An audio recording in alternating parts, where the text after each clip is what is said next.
ఒక్క వీరుడి మరణం ఎన్ని ప్రాంతాలకు సువార్తను తీసుకుని వెళ్ళిందో చూడండి.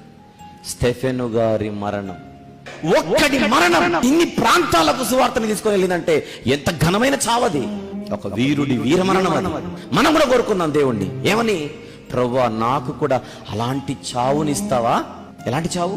నేను చచ్చిపోవడం అన్నది ఎంతో మందికి ప్రయోజనకరంగా, నేను మరణించిన తర్వాత నా మరణ సందర్భము కూడా అనేక మందికి ప్రయోజనకరంగా ఉండేలా నాకు ఒక మంచి చావు ప్రభువా. అడుగుతామా దేవుణ్ణి?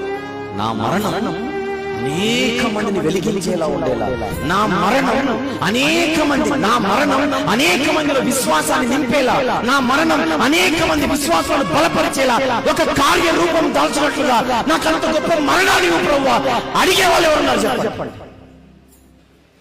ఇంకొక గంటలో నేను చచ్చిపోతానని తెలిసినా రొమ్ము విరుచుకొని నిలబడ్డాడు మరణం ముందు. అమ్మో చావా, అమ్మో చావా, అమ్మో మరణమా, మరణం రాకూడదని బయట వాళ్ళు అనుకుంటున్నారు. క్రైస్తవులు కూడా అంతేనా? ఇంట్లో ఎవరైనా చనిపోతే దేవుడు మంచోడు కాదు.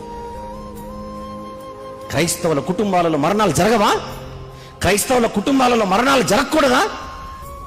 ఎక్కడికి సువార్త వెళ్ళిన స్టెఫెన్ గారి మరణం లీక్ అయింది. ఎక్కడికి వెళ్ళినా స్టెఫెన్ గారి డెత్, స్టెఫెన్ గారి చావు దానికి పరోక్షంగా లీక్ అయిందే. ఇది కదా చావు అంటే, ఇది కదా మరణం అంటే. ఇది కదా విశ్వాస జీవితం, ఇది కదా భక్తుడి జీవితం.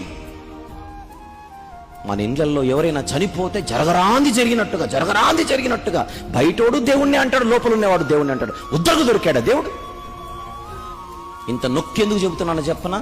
భవిష్యత్తులో మనందరి కుటుంబాలలో ఖచ్చితంగా మన కుటుంబీకులు చచ్చిపోతారు. ఎవరి మరణం మన ఇళ్లలో జరిగినా దేవునిని పల్లెత్తు మాట అనడానికి మన మనసులు ముందుకు రాకూడదు.